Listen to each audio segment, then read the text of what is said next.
is Action News Jack's continuing coverage of the miracle on the St. Johns River.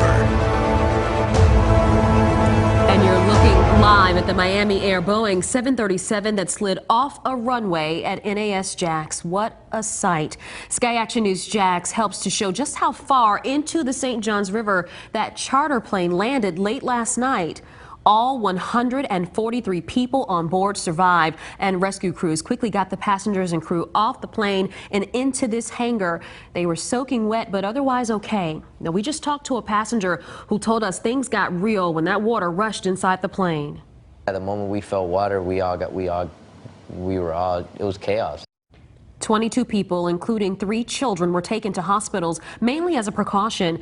And when you look at pictures of the crash landing, it's hard to believe that no one was seriously hurt. Now tonight, important clues are starting to emerge. Late this afternoon, the NTSB showed off the plane's flight data recorder. Investigators want to know what went wrong on this stretch of runway. They're looking into the conditions of the plane, the runway, the experience of the pilots, and the weather at the time of the landing. This is Action News Jax at 6. Miracle on the St. Johns River. I'm John Bachman. I'm Tanika Hughes. Right now, the NTSB is trying to figure out how they are going to get that plane out of the river.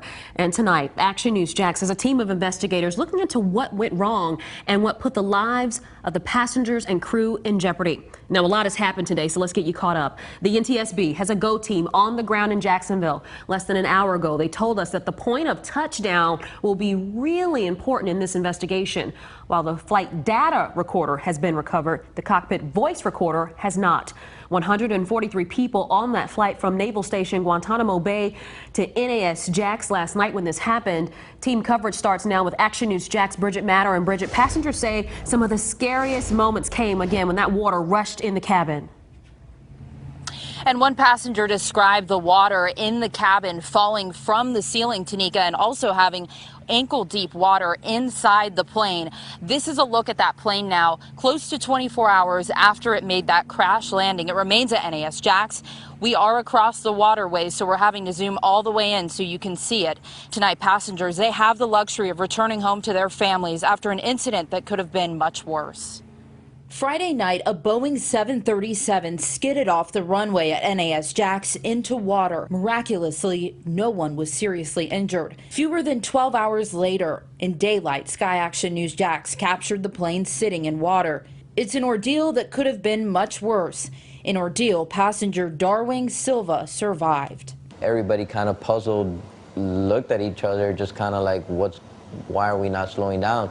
The plane had left Guantanamo Bay for Jacksonville, 143 people on board, a mixture of military personnel and civilians. The moment I felt the water, that's when I was really scared. Silva was working a job at Gitmo. He describes the moments the plane went into water, a series of uncertain moments he won't soon forget. It was chaos. I mean, I heard babies, I heard people screaming, I heard somebody yelling women and children, I heard people saying we have kids. These are the incredible images snapped by passengers and people working the crash landing, a 737 sitting in shallow water. The NTSB has a team of 16 investigating the reason the plane went off the runway.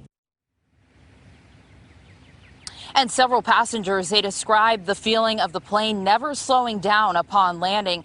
It's something that no one ever expects to be in, but a situation everyone should be prepared for. In Mandarin, Bridget Matter, CBS 47, Action News Jax.